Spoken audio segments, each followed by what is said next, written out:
আমার জন্য আমার আল্লাহ যথেষ্ট। আমার সাথে কেউ থাকুক বা না থাকুক তাতে আমি একদমই পাত্তা দিই না, একদম কেয়ারও করি না।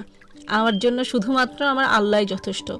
কে আমার সাথে কতদিন ছিল, কথা বললো নাকি বললো না, কতটুকু দাম দিল নাকি দিল না, আমার জন্য কি করলো করলো নাকি করলো না, এগুলো নিয়ে আমি একদমই টোটালি চিন্তা করি না। কেউ আমার সাথে থাকলেও যা, না থাকলেও তা, কেউ আমার সাথে মিশলেও যা, না মিশলেও তা, আমার একদমই কিচ্ছু যায় আসে না। আমার আল্লাহ আমার সাথে আছে, এটাতেই আমি সন্তুষ্ট, আলহামদুলিল্লাহ। আমার আল্লাহ আমাকে যতটুকু সুখ শান্তি দিতে পারবে, যতটুকু সেভ করতে পারবে, একটা মানুষের কোনো ক্ষমতাই নাই আমাকে ততটুকু সুখ শান্তি দেওয়া। তখন আল্লাহ আমার সাথে আছে, তিনি সবসময় আমাকে প্রোটেক্ট করবে, গাইড করবে এবং সঠিক রাস্তা দেখাবে। এই বিলিফটা নিয়ে আমি এতটুকু চলতেছি। জানি আমি শুধু পরিশ্রম করব, আমি শুধুই পরিশ্রম করব, বাকি রাস্তা সঠিক পথ সবকিছু আমার আল্লাহ আমাকে দেখাবে। এই বিলিফটা আমার ভিতরে খুব শক্ত। এসব মানুষ আমার সামান্য পরিমাণ মানসিক শান্তিতে ডিস্টার্ব করে, তাদের সাথে আমি একদম চিরজীবনের মতো কিভাবে সম্পর্ক নষ্ট করা যায় সেই ব্যবস্থাই করি।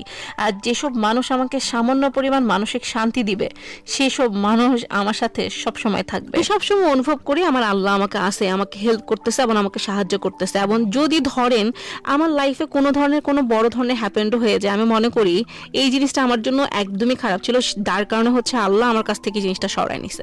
এবং এটা আমি পরবর্তীতে অনেক বড় বড় ধরনের প্রমাণও পাই যে আসলেই যেটা হয়েছে সেটা ভালোই হয়েছে।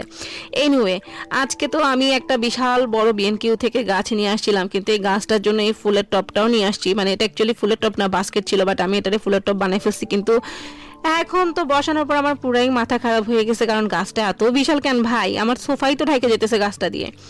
এরপরে আমি এটা এখানে বসানোর পরে খুবই মন খারাপ হইলো, মনে হচ্ছে যেটা ফুটতেছে না অ্যাকচুয়ালি। এখন কি করবো, আগেরটা কিন্তু ভালো ফুটছিল, ওইটা ওইটা প্রায় মারা মারা গেছে এরকম অবস্থা। তো এখন আমি এটাকে আবার এই মিরর কর্নারে দিলাম। মিরর কর্নারে দেওয়ার পরেও কেমন যেন মনে হচ্ছিল যে বেশি পাতা ছড়া রয়েছে। পরে আমার জামাই বলতেছে কিছু পাতা কাটে ফেলা। আমি আজকে মাথা খারাপ হয়েছে, লম্বা পাতা দেখে আমি গাছ কিনে নিয়ে আসছি, এখন আবার কেটে ফেলবো। এখন আমি যেটা করব সেটা আমি নিজেও জানি না, আমি হয়তো বা আরেকটা ফুলের টব কিনবো। আপনারা একটু আইডিয়া দেন কি করা যায়।